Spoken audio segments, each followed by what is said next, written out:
Hello and welcome everyone. We're going to go ahead and get started for our webinar here this afternoon. My name is Jessie McClellan. I'm the Executive Director of the Georgia Arborist Association, and I'm so excited for you guys to join us today. I wanted to make a couple of announcements before we get started. First, if you have Q&A, if you have questions, please drop them in the Q&A. I will be monitoring that throughout the webinar, and I will be interrupting Eric with your questions so they can be answered in real time. If you're looking for CEUs, I will be posting the CEU form in the chat at the end of the webinar around 1 o'clock. So keep an eye out for that at the end. I'll also post a QR code, so there will be a couple of different options for scanning that. We have several programs coming up. First of all, I hope that everyone will be joining us next week in Atlanta for the ISA annual conference. It's going to be a really exciting event, and we're the local host, which is really cool. So we're going to throw a block party on Wednesday afternoon. So I hope you plan on joining us there. Please stop by our booth if you are joining us at the conference. I'll have buttons that I made to give to all of our members so that you can proudly display that you're a member of the GAA. At the block party, we also have these fun pint glasses to give out. I don't know if you can see it, but it says Trees Unite Us at the bottom, which is really fun. So everybody who attends the block party will get one of those complimentary. We also have our climbing comp coming up in September. We're still looking for volunteers for that, so please consider coming out even just to have fun and do the family climb, and that's September 21st. We'll be doing CPR first aid training the day after that weekend, the Monday after that weekend of the climbing comp, so September 23rd. So if you need your first aid CPR, please consider signing up for that. The ISA finally released the location for the ITCC, which will be in Savannah this year. So the International Tree Climbing Championship, the world stage is going to be in our backyard. So we're really looking forward to that. They are looking for volunteers for that. So please consider volunteering and watching some of the best climbers or the best climbers in the world. That's sure to be a very exciting event. And then also, let's see what else is going on. If for your Spanish-speaking friends and coworkers, we do have an emergency Spanish training, which includes a lot of different topics, including first aid, CPR, aerial rescue, EHAP, all the really essential components. So that is going to be fully in Spanish. It's a really great opportunity if you have friends and coworkers or you yourself speak Spanish. I think that's all the announcements I'm going to make for now. Again, if you have questions, put them in the Q&A. I will be monitoring that. I won't be monitoring the chat as much, so try to focus on the Q&A. So without further ado, I would like to welcome Eric Duncan.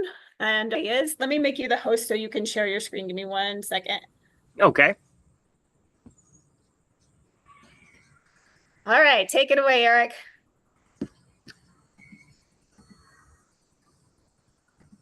So in theory, I am sharing a screen. If you can let me know if I'm not, Jessie, that would be awesome. I see it. I see your beautiful flower there.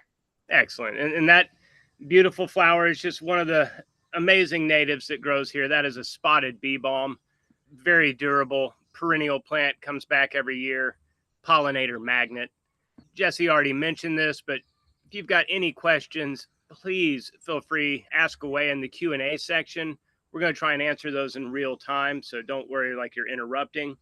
You've got all of my information on the screen right now, so please feel free to reach out to me, and I will try and answer any other questions that don't get answered here or that you may come up with days, weeks, months later.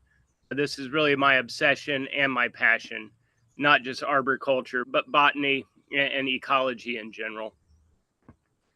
So my name is Eric Duncan. I'm an arborist here in the Atlanta area and found my way to arboriculture through such a twisty road. I'm sure so many of you have a similar story, and just really found that the interactions that we as arborists have with our clients meshed so well with my passion as a botanist and a land manager.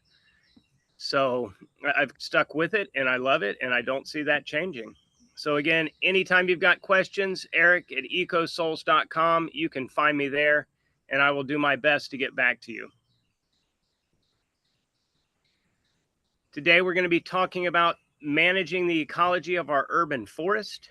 Those of you who live with me here in the Atlanta area know how blessed we are to have such a tree-filled green city. There's a lot of things that we don't like as far as traffic and taxes, but holy cow, we've got a lot of trees, and that is such a blessing. And those trees together do make up a forest. And just because that forest is surrounding and winding through and then sometimes overtopping a city makes it no less of a forest than anything else you would find. And I got to point out that the forest that we're looking at on the screen is not managed properly. Way too many stems, doesn't allow for a whole lot of things that would naturally be occurring in a forest. But it was a beautiful picture, and it really just, it fit for this, so I'm using it. You'll hear me making comments like that throughout this.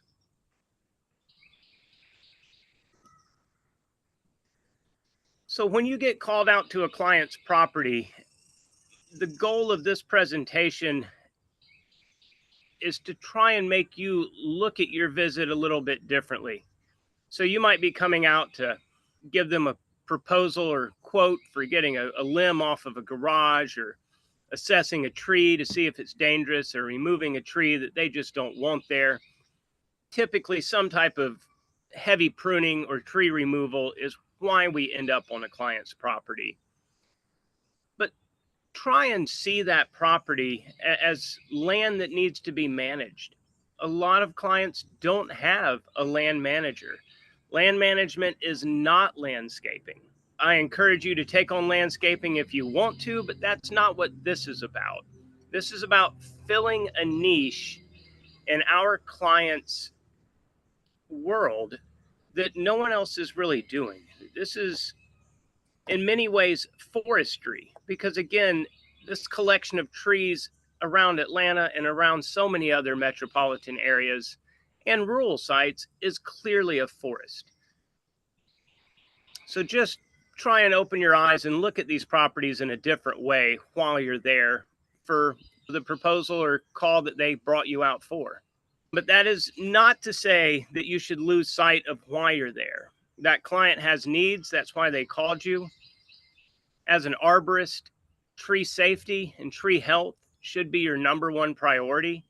And I don't want you to get distracted by these other things to the point of losing sight of why they had you come out. So I want to talk to you about tools and techniques that you can add to your services, but don't forget the service that you're there for.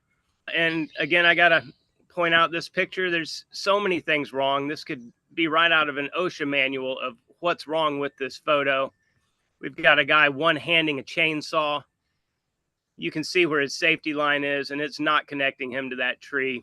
Dude's wearing jeans. I don't see any ear protection.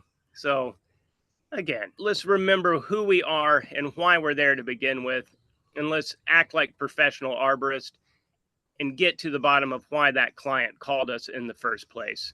But let's also look around and give them advice while we're on their property. These people really want that. They want trained professionals to alert them to things and to give them suggestions, even if those suggestions are unrelated to why they brought you there.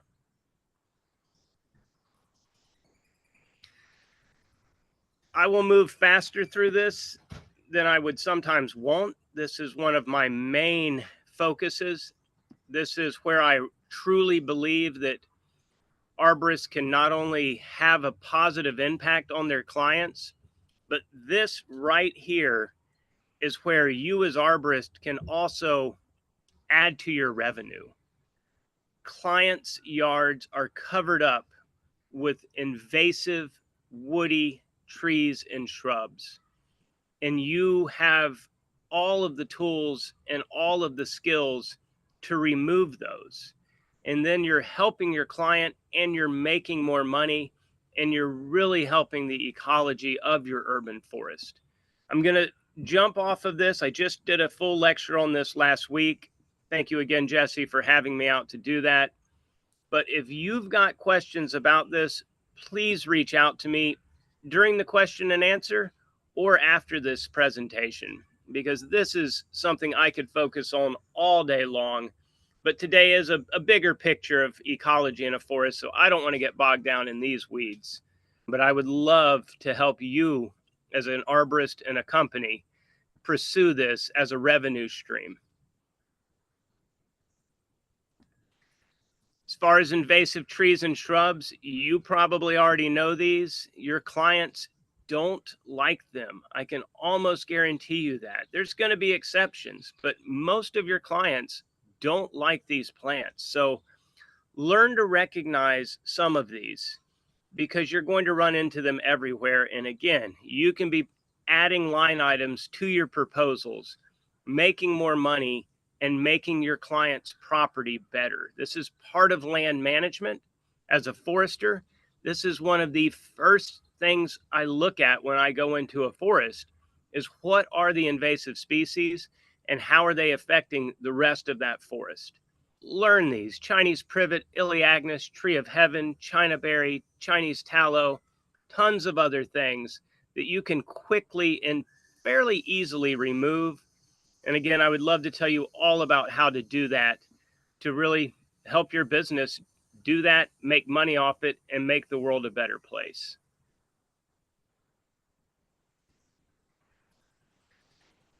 So now then, not looking at invasive species, exotic invasives, it's just a no-brainer. They almost always need to be removed unless there's sentimental value to them or the client just really likes them. At least learn to mention them.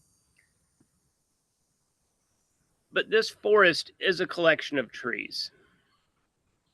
These trees are not all equal. This is a client's backyard I walked into. We were back there to prune some trees off of the back of their patio so that they weren't getting leaves and mildew on their patio furniture. And I just started looking around at their backyard, which they loved. And these were tree hugging clients. These were people that really loved and appreciated their forested backyard. But when I look at this view, I see too many trees in the same place. And in forestry, we refer to this as basal area. How many inches of cross-sectional tree at breast height do you have per acre? That's your basal area for any particular piece of land that you're looking at. And there is a such thing as too many trees. So you've got trees that are going to continue to grow for dozens, if not hundreds of years and become substantial organisms, which is wonderful. I think that's one of the reasons so many people appreciate trees. It's definitely one of the reasons that I admire trees, is how much they can do and how long they can do it for. You've got to get in there and realize that maybe if I remove some of these smaller trees, then the other smaller trees or the more established trees that are already there will have a better life and will be able to do what they do better. Not only that, if you start to have, say, 5 or 6 mature oaks and sweet gums growing up in a 5-foot by 5-foot area, eventually we're going to have dangerous liens. We're going to have compromised resource availability. We're going to have dangerous trees 20, 30 years from now that are going to cost thousands of dollars to remove. Where if you get in there right now and start projecting that future basal area and what you want it to be, while you're there pruning this large limb over the deck or removing the tree that they don't want, you can quickly and easily remove a few of these other trees and really make a huge difference on the future of their property. And so that's the basic premise of managing basal area, is setting up the future for the right number of trees in that space. And that's when you need to go a step further as an arborist. And hopefully you know these things and have some opinions on these things. and you can recognize the difference between tree species and talk to your clients about that. And this is where your opinion, your life experience really comes into play. And I'm going to mention this multiple times. Your clients, most of the time, want your opinion. They want to hear the advice that you have for them. That is, in many ways, why they have hired you. They want you to tell them what to expect from the trees in their yard, not just the one that they called you out for, but all of the trees that are around you. So in this particular mix, I had one red oak, I had 5 different white oaks, and I had about 8 sweet gums that were all small, less than 6 inches in DBH. So they can be removed without any type of permitting process. And I was able to take it to that next level and start talking to the client about the individual trees. And we ended up removing 5 sweet gum trees and 1 white oak from this area, which is going to allow the remaining trees to just do better, be happier, be healthier, and they still had a nice forested area that was going to be less cluttered and less unhealthy in the future. Right now, they were all fine. These were small trees. They could be growing right next to each other, but we all know that small trees get bigger. So in this forest that is the collection of trees around the city or rural area, even that you work, be thinking about the future of the trees you're looking at and be willing to speak with your clients about that future.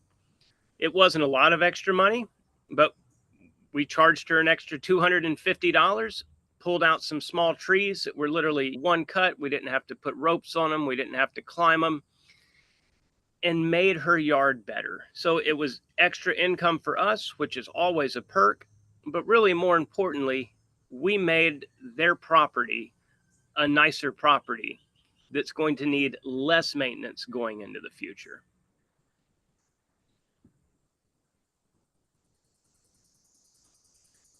Also, when you're making these decisions, not just recognizing the difference between a sweet gum and a white oak and which one you like or don't like. And I don't want to put my projections out there and my opinions on you, but please recognize the difference between an understory species and a canopy species. If a yard that looked just like the one that we saw had 5 canopy species and 10 understory species, it wouldn't necessarily be overcrowded because that projected basal area of a dogwood is very different than the projected basal area of a sweet gum. So it's not just about raw numbers. It's not just about how many trees are where. It's about what trees they are. And Hey, you can Eric. have too many dogwoods and you can have too many red buds, but you need to understand the difference between them. Because as I'm saying here, the future of a 4-inch sweet gum or a 4-inch loblolly pine tree is very different than the future of a 4-inch dogwood or a 4-inch redbud. That 4-inch dogwood's not going to force another tree into a dangerous lean chasing light. That dogwood's going to be happy where it's at. Where you've got a sweet gum that is going to start putting on 3, 5, 10 feet a year, depending on conditions, and is going to become a problem in the future in a way that a dogwood never would. Hey, Eric, we have a question related to that. Please. Um, when you remove trees due to basal area, do you recommend lower story trees to fill in that portion of the forest? That really depends on the client and the client's desires and expectations. But yes, I do. And you're certainly going to see that with what I very affectionately refer to as tree hugging clients. There is a perception that trees are the savior of the universe and their ability to fix carbon and clean air and produce oxygen and support wildlife. But trees are plants. And so you will often, once you get into these conversations, have clients that are like, wow, I like the way it looks now. I understand what you're telling me about it's not always going to look that way, and that I don't necessarily need 15, 60-foot trees growing right next to each other. And that's when you can talk to them about bringing in understory species. So, in the case of this client here, we actually did come back. We planted one dogwood, and I also put beauty berries and elderberries along that fence line. So, when you're determining what's back there, if the client wants to keep fairly dense vegetation, but is understanding of the fact that they can't have huge canopy trees packed right next to each other for a sustainable future, that's when you really take that next conversational step and talk about what else can go there. And in urban areas, there's a lot of choices at the nursery for what you can put there. But I really want to stress planting something native. I'm not against camellias. I'm not against Asian azaleas. I love gardenias. I try to tell people if you don't like lavender and rosemary, I probably don't like you. But there is a place for native plants that has been overlooked and negated for a long time. So when you remove these trees, when you try and bring that basal area into a healthier, more sustainable range, you can replace those understory trees, or excuse me, you can replace those canopy trees that were in the understory with plants, whether they be trees, shrubs, herbs, that are more appropriate for that understory and will not compete with your canopy trees. So I love that question. It was very predictive of where I'm going. And that's where this really comes in. And I would be more than happy to talk with anyone on this presentation who's tuned in today. And again, I really appreciate y'all making the time to be here about what plants are appropriate. A lot of these plants, more and more, are becoming available in your regular commercial and retail nurseries. They're not quite there yet, but there are people like myself who are pushing this. I've even started a nursery to grow these so that I have them available for my clients, and I actually sell to other nurseries. So this is something that you're going to hopefully be seeing more regularly in your local area, is access to healthy native plants that you can put in these clients' yards, or at least recommend to them. I know a lot of arborists don't want to get into landscaping, and I can't blame them for that.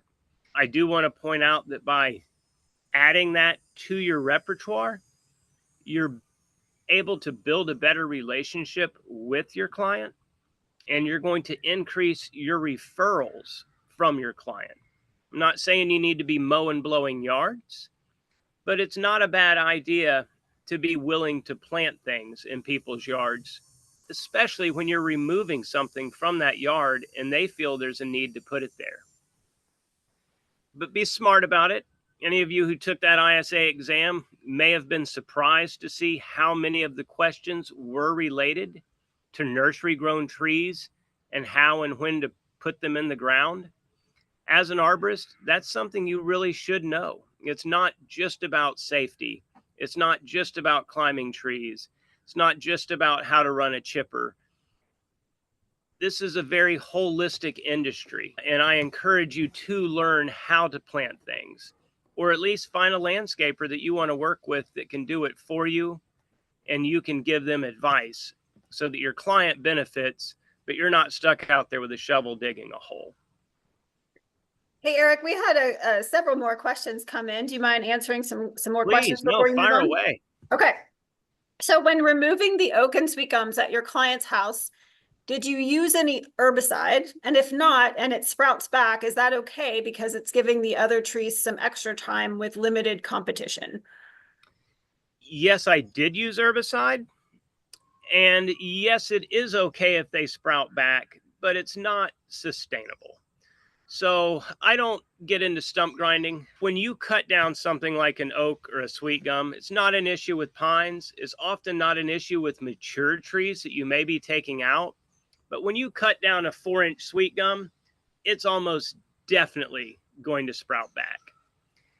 And I can talk for days about managing client expectations when it comes to that reaction to the service that you're offering. The easiest way to do this when you cut it while you're still on the property is you paint that stump with concentrated herbicide. And there's really multiple classes of herbicides, from glyphosate, which we refer to as Roundup, or 2,4-D, which we often call broadleaf weed killer, and numerous others that you can just put right on that stump and it will kill that tree, especially if you apply it within a half hour or so of that cut. You do open yourself up to having conversations with people that may be vigorously and adamantly opposed to herbicide, and I can help you with that conversation. Or you can explain to them that it's just going to sprout back up, but I respect your decision. You also open yourself up to the fact that then you need a commercial applicator's license. If you're doing this on your property, if you're doing this on your friend's property, if you're doing this as a favor for someone, you do not need that commercial pesticide applicator's license. But once you start taking money for it, you do technically need that. So be prepared to understand that. I know a lot of arborists who do not have an applicator's license and they will herbicide stumps and trees, but it is technically a violation to do that. Also understand, with a commercial applicator's license, it doesn't have to be yours. You can be working underneath the umbrella of somebody else. So you could have a friend or colleague who has that license. And if your actions of painting a stump with herbicide are ever called into question, then that is sufficient. But there also needs to be appropriate signage, just like you would see after someone's lawn had been treated. A little pesticide application, keep off. That needs to be put somewhere in the yard when you do that. And you can tell the client that the client is welcome to throw that out, but that you legally need to put that up. And they're very inexpensive signs to obtain. You don't have to have a whole lot of detail, just the date and the brand name of the chemical that you used. So yes, I do paint stumps of trees that will resprout, and especially when you start getting into invasive species removal. You cut down a privet, it's shooting right back up. You cut down a tree of heaven, it's shooting right back up. And herbicide is a useful tool that is very safe when used appropriately. Do you suggest clients to leave logs that you cut down on the property for their ecosystem value? That is an excellent question. I will say most clients that I deal with do not want that, but it is a wonderful idea. And there are even fun things you can do, like the white oaks that were cut down on that property. I took them to a friend's house and we grow mushrooms on them. When I cut down, and I don't personally do a lot of these larger trees, I source them out to other people. When I cut down larger mature trees, not only do I sometimes leave wood on the property, I talk to the client about what I refer to as a nature pole, where you can cut this tree to maybe 15 or 20 feet and leave it. And it not only reduces a lot of your work as an arborist, but it adds amazingly cheap entertainment to that client's yard.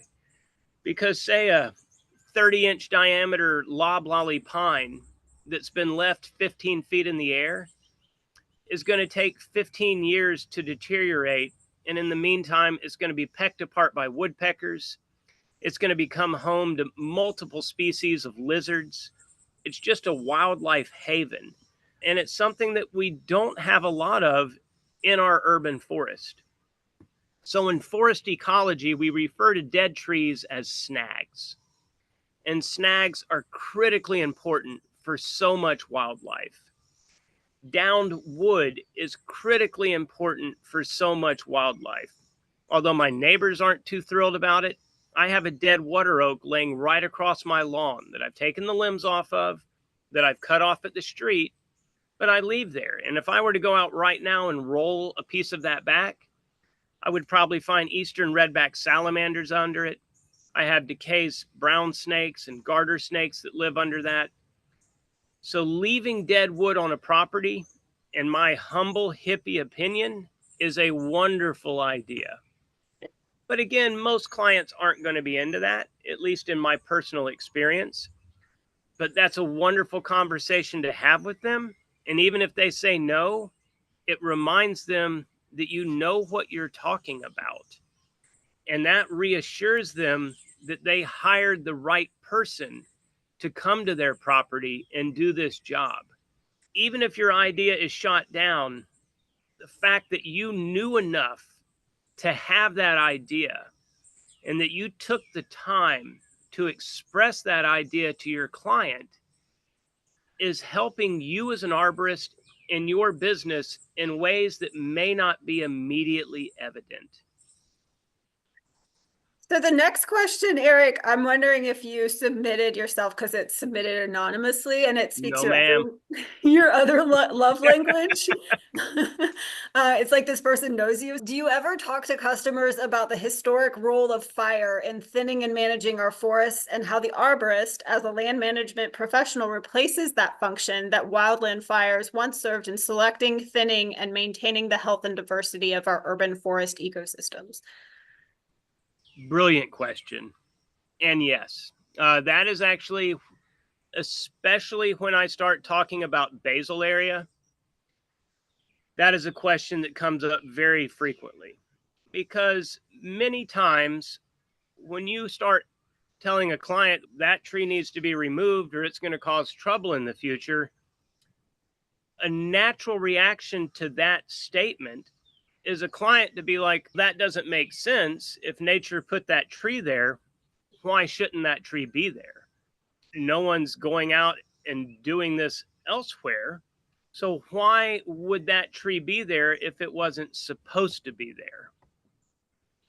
And that is because so many clients, so much of our modern population does not have any idea of how much forest management humans were doing in conjunction with lightning for, in our case, tens of thousands of years, and in the case of just lightning, millions and hundreds of millions of years. And in the past, fire would move through an area like the Piedmont of Georgia every 2 to 5 years, depending on where you are. And that would not only eliminate so many tree seedlings and prevent them from becoming tightly packed trees, it would also dictate which species were there. And that is a topic that's maybe too long lived for this presentation, but sweet gums, white oaks, water oaks, willow oaks, sycamores, maples are wonderful native trees that have occurred in this region for millions and millions of years. But they didn't necessarily occur where we find them occurring now. And they are in and of themselves invasive. But they're not invasive in a way that a Chinese privet or a thorny olive is invasive, because they do have a role in our local ecosystem. And we can't hope for perfection at this point. But yes, fire would have naturally limited the basal area of forest in a way that now we as arborists can step in and do. And we'll never be as good as natural occurring fire. I am also a prescribed fire enthusiast, maybe even a closet pyromaniac. I love controlled burns and prescription fire. Not only are they a wonderful way to keep a forest healthy and more balanced, they're a way to keep our communities safer by removing and limiting the amount of fuel that is on the ground. Anyone who's turned on the TV in the last 15 years has seen how devastating wildfire can be. And those wildfires are devastating because we have been suppressing wildfire for 100 years.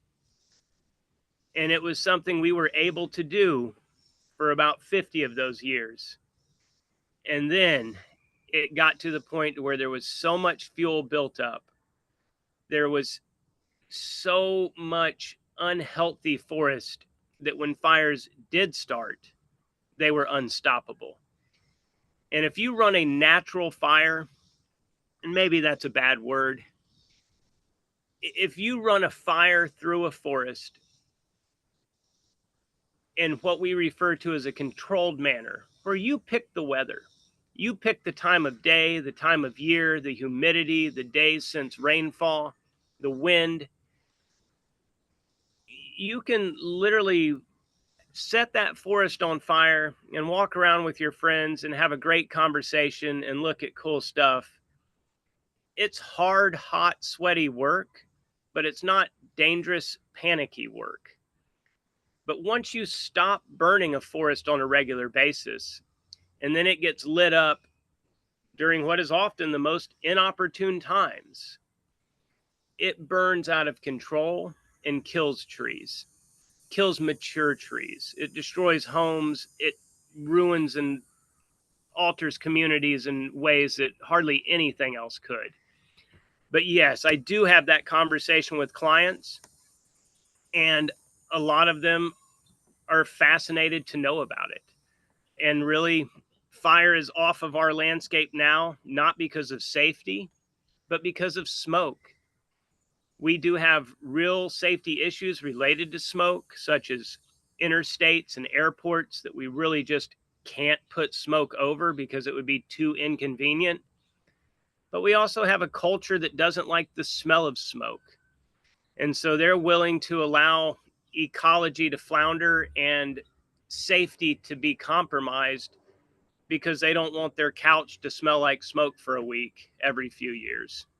So wonderful question. And no, I did not write that, Jesse, but I can see where you would think I did. All right, I'm gonna ask one more question and then let you move on. And if other people have questions, we'll save them for a little bit later in the presentation so that you can move through your slides. This question says, are there good metrics for tree ordinance code on maintaining basal in conserved canopy? Do you know of any codes that have solutions to not requiring planting in the summer, bonds, maintenance easements, etc.? So generically, no. Most of your basal area recommendations are based on forestry practices. Most of the forestry practices that those basal area recommendations are created for are commercial timber stands.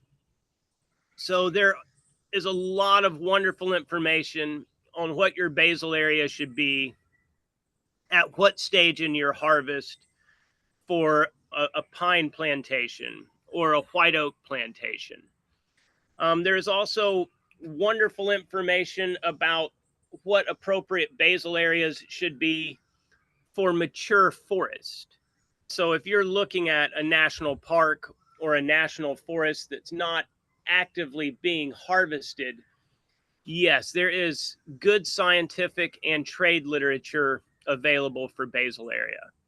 But in our urban forest, it is unfortunately overlooked, I dare say almost completely overlooked. And even to the peril of the urban forest that a lot of our ordinances are set to protect. So anyone who lives and works in Atlanta and as an arborist is hopefully familiar with our permitting system, and that if you are removing a tree, you have to get permission to remove that tree. And none of that decision making at a city level, county level, is based off of basal area. These are generic lines in the sand that they have drawn with good intention to protect our canopy and our urban forest. And I briefly mentioned back here that there were several trees under 6 inches DBH. And in Atlanta, that's the line that you can really draw. So I'm not sure if my cursor shows up, but if I've got a 5-inch tree, I don't need permission to remove that. I don't have to go get a permit for it. Or if I have an 8-inch tree, even if it's a tree I don't want and in a really bad spot, there's paperwork involved. And it's paperwork that you as arborists should be willing to do, but also as a reality, we have to move efficiently to be profitable and to service as many clients as possible in a given amount of time. So we have a lot of tree ordinances. We have a lot of literature on appropriate basal area, but none of that literature that I've seen relates to the tree ordinances, and none of the tree ordinances that I've read account for appropriate basal area. Wonderful question. Something else I'll point out that's related to that, at least in Atlanta, and hopefully more and more in other areas, invasive tree species, even at a breast height diameter greater than 6 inches, you need a permit, but you're going to get it. So if you go to the city of Atlanta and say, hey, my client has a tree of heaven. It's 28 inches in diameter. It's an amazing canopy tree. It's horrible for the environment, and it is classified as an invasive species. Even if that tree is healthy, you have a very good chance of being given permission to remove that tree. So under 6 inches, you can cut it down if you want to. And if it's an invasive species, you do need permission, but you are most likely going to be granted permission to remove that. And that is another thing, any of you arborists out there listening, I will help you for free with the information on some of the invasive species to help you get these permits. Not in a malicious way. I'm not trying to encourage people to cut down every tree they can, but we do need to get rid of these invasive species because they really are taking over our forest and displacing other wonderful trees that could be there.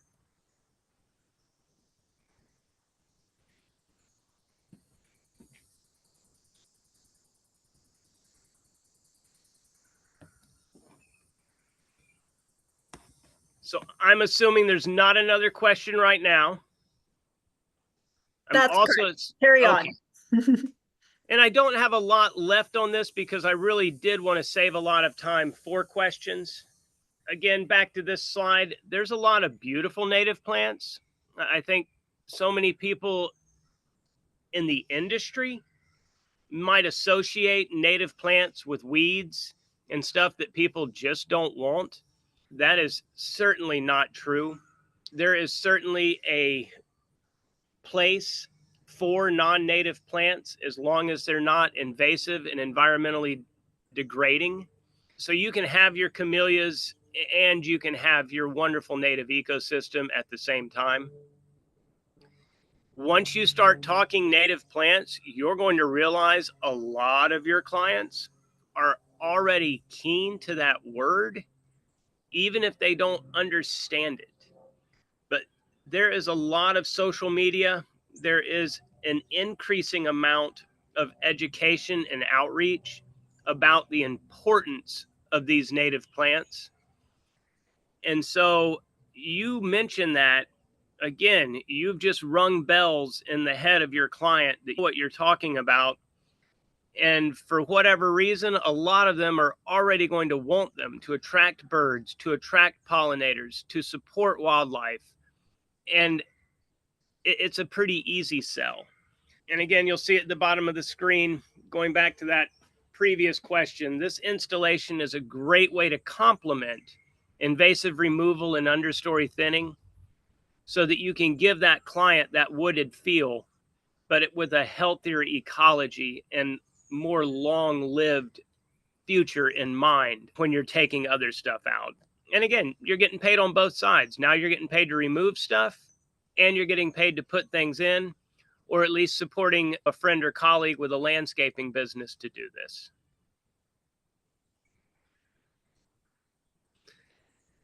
This is very specific to urban environments. This is an obsession with mine. You are going to probably see this regularly and may not even know what you're seeing. Lawn applied herbicides are killing trees all across the metro area. There is a very unhealthy obsession with perfect lawns. I understand that this is not going to go away. You are probably not going to be able to talk your client out of having a perfect lawn, but you should be able to recognize this so you can have this conversation with your client. So lawn applied herbicides are typically referred to as broadleaf weed killers. And there is no differentiation between what type of broadleaf weed it will kill. Maples, oaks, dogwoods, pecans, sycamores, dicots, broadleaf trees are broadleaf weeds in the eyes of this herbicide. And it doesn't happen all at once because in the poison world, we have what we refer to as LD50s, or the amount of a poison that is necessary to kill half of that population in a dose. And that is based often on milligrams per kilogram, how much poison versus how large the organism. And even though the basic affected biology of a maple tree and a dandelion are identical to a chemical like 2,4-D, the scale is different. So that dandelion may die in 1 or 2 applications of 2,4-D. That tree may not even show obvious signs of poisoning in 1 or 2 applications. But many of your clients' yards are being treated 3, 7, 10 times a year with a weed and feed. So every couple of weeks during the growing season, those trucks are coming around and they're running across fertilizing their yard. And they also market and charge for herbicide. And so when you pull up and you see a tree that's just not doing good, it's sick, and there's not like a real obvious reason. There's not Phytophthora cankers seeping out. There's not tons of shade. It's not abused conditions that this tree is just not meant for. It's not a new planting, but there's something wrong with that tree. Look at the ground and see if you're standing in a perfect weed-free lawn. If you're in a patch of grass and there's no clover, dandelions, chickweed, there's none of these other broadleaf weeds growing in that grass, they're poisoning it. That it's an intentional effort to stop those weeds, and that tree is a weed. So learn to recognize that. They're calling you out. If you just fertilize this tree it could help it, but it's not going to stop the fact that it's being poisoned. So learn to look for this. It's not always going to be what's killing your tree, but if you have weed-free lawn and a tree that's not newly planted but is suffering, there's a very good chance that this is a correlation, that one thing is related to the other, and you need to learn how to have that conversation with your client. And I can help you with that also. They can cut back, they can treat the weeds as needed, as opposed to every time they come out just as part of the service. And also, this will not be news to anybody. They can put buffer areas around the base of that tree. So creating tree rings around these trees will reduce dramatically the amount of herbicide that is getting on these trees. And I don't think there's too many people that would disagree that these tree rings are just good for the tree's health overall.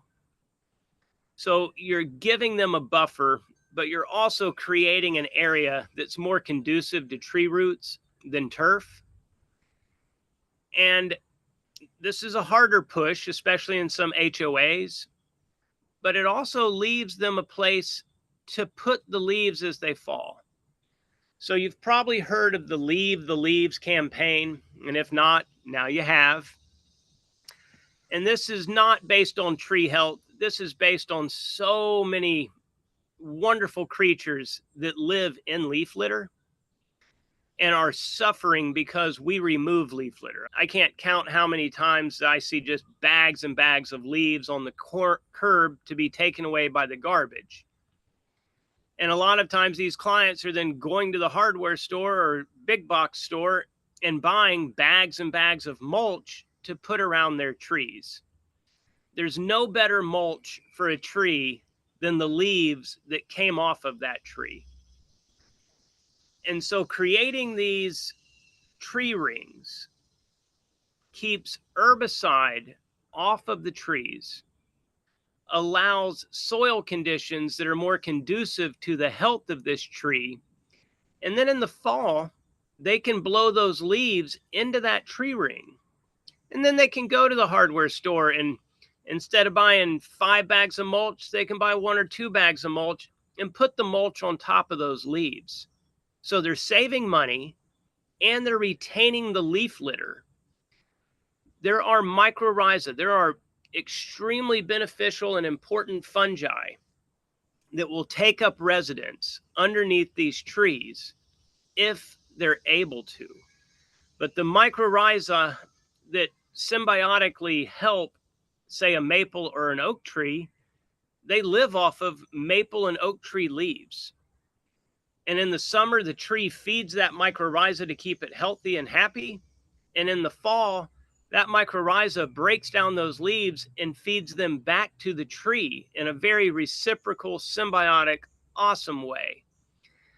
And so if you see this, you really need to start preaching this.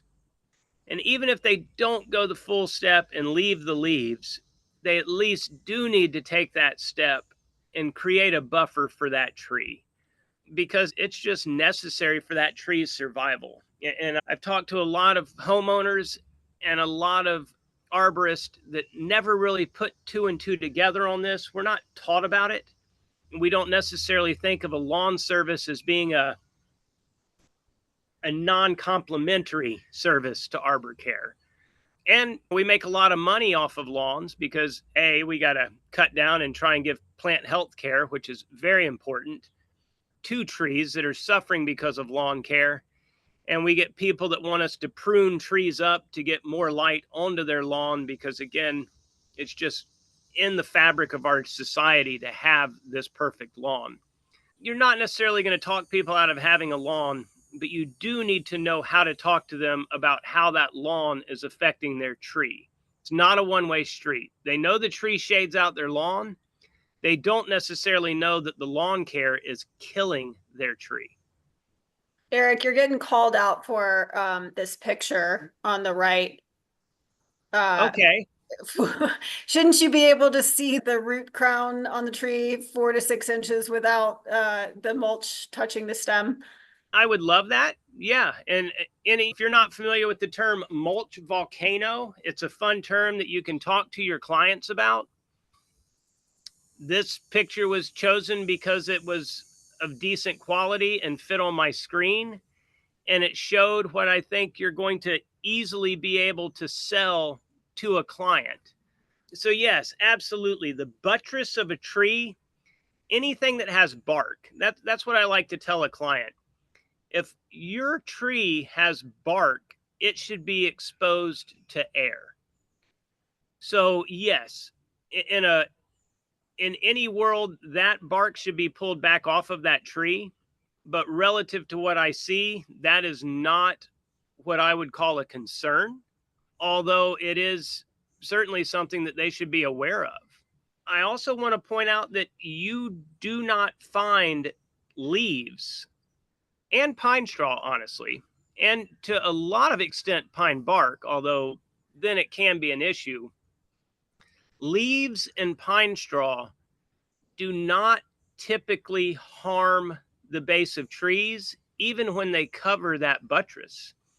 We refer to it in forestry as duff. And there's a whole duff science I'm not going to go into. But wood mulch, especially in a timber state like Georgia, we produce, you people out in the Northwest, I love you, live there for 10 years, miss it every day. You don't grow nothing compared to Georgia when it comes to board feet per acre per year. We outproduce you every year, all year. And because of that, we have a ton of mulch that we want to sell you. And if you're in a tree company, we want to give you for free just so we don't have to pay to get rid of it. Wood mulch is broken down by fungi and bacteria that break down wood. I don't think that surprises anyone.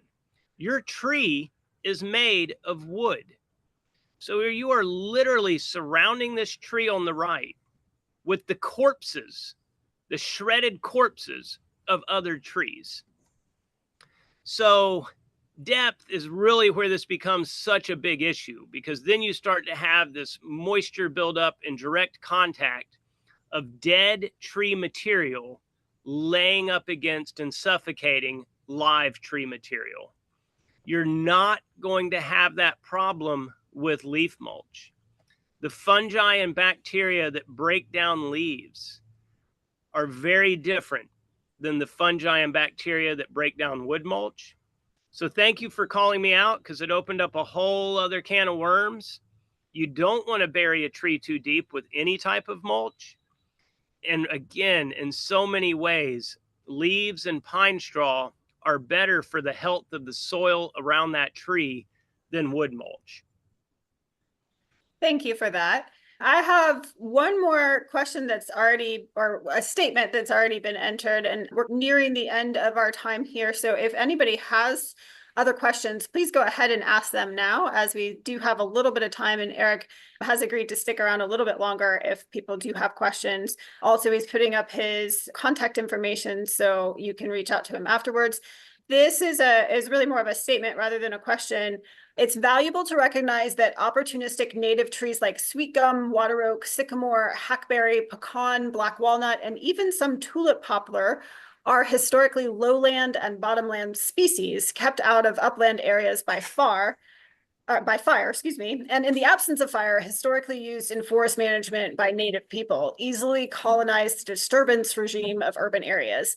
These also tend to be the trees that produce large quantities of biomass that drop lots of leaves, limbs, and large fruit or burrs, and increase the frequency for needed ground maintenance in the built environment.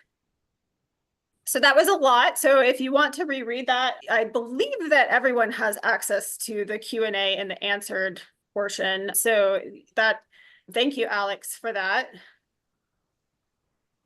And that's a great point. And that's also a direct reason that we don't see so many other amazing species. Like if you're an arborist here in Atlanta and you get on a property and you find a wonderful chestnut oak, it's something you remember. And you even remember that client's property like, oh my God, they've got this beautiful chestnut oak in the back. They've got a beautiful black oak in the back. They have a wonderful red hickory tree in their yard. Those used to be just as common as sweet gums and water oaks, and these other appropriately referred to as opportunistic species. So once we pulled fire off of the landscape, we started seeing these species that only grew in moisture environments where fire frequency was in the, say, 5 to 10 year range where they could get established. We saw them moving uphill. We saw white oaks overtaking red oaks. Red oaks produce acorns every other year, but larger acorns that can then get up and grow faster. White oaks produce acorns every year and more of them. And in the past, that wasn't an issue because fire would move through these areas. And as a sweet gum put 200 seedlings on the side of a hill, those seedlings would burn because that hill was drier and burning every 2 years or so. And now we really do see exactly what Alex pointed out was a homogenization and a dominance of our urban forest by what would traditionally be considered lowland mesic species. Poplars, loblolly pines as opposed to slash pines and longleaf pines, sweet gums and white oaks as opposed to red oaks and chestnut oaks, and some of these longer lived, drought tolerant species that are no longer there because they've been choked out by more aggressive and competitive species that were being kept in check by fire. And it would be so wonderful on so many levels if we could still burn our urban forest. And I can't stress to you how safe it is when it's done appropriately.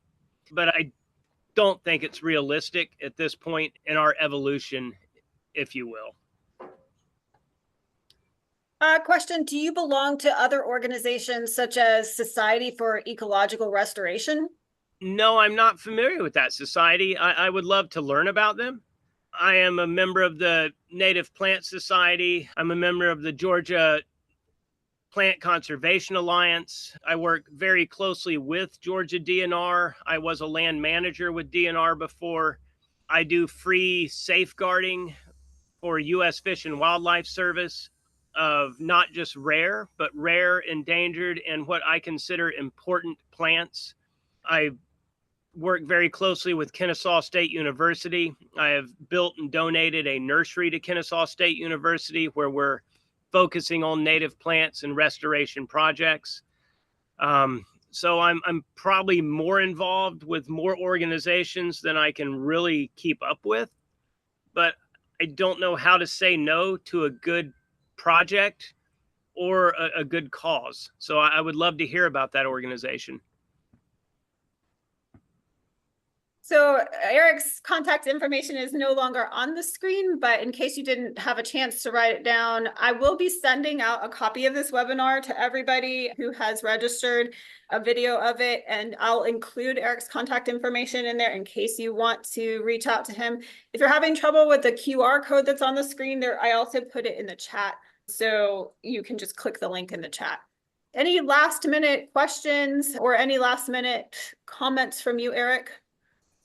No, I really want to say thank you to everyone who took the time to tune in and really encourage anyone. Jessie said she can make my information available. I would be more than happy to talk with you about this. I run a company that does this. So if you need help with invasive species removal, I can show you how to make money off of it as a business. And I can handle a lot of the pesticide application end of it, teach you how to sell this to your clients, and even follow up with the herbicide regimens in a way that you're still making money off of and that your clients believe you're doing. So basically working as a subcontractor for other arborists who don't have time for the very important but sometimes tedious follow-up herbicide regimens. We have somebody asking about the talk last week. That was a live event. We had a social last week, and Eric was a presenter for that, just a 20-minute talk. And it was mostly about, it was a briefer presentation than what we experienced here, but it was really more about managing the invasives on your clients' properties. I did not film that. I apologize. The room was not very conducive to setting up a camera. So unfortunately, if you missed it, this is actually a much more detailed, in-depth talk than last week anyway, so you didn't miss it. But I do want to stress that invasive species part of it is really where arborists can make a difference and make money. There's not a lot of money in cutting down a few small sweet gums on a property here and there, even though it's important. There is a huge untapped market for removing woody invasive trees and shrubs, and even things like bamboo and kudzu, but that gets real complicated. I'd happily work with you. But there is a huge way for you as arborist to increase your revenue stream and increase the quality of your relationship with your client by taking on invasive woody plants. And I would love to talk more with you about that. That's really what my entire business is focused on. Awesome. As always, Eric, that was a great presentation. We really appreciate you sharing your knowledge and expertise with us. I look forward to seeing your next presentation, whenever that may be, and to seeing you soon. So thank you so much for being here today. Oh, thank you, Jesse. It's always a pleasure. And yes, please make my information available to anyone who attended, or really any GAA member. I'd love to get this message out to more people. Absolutely will do. Thanks, Eric. Thank you. Have a great day, everyone.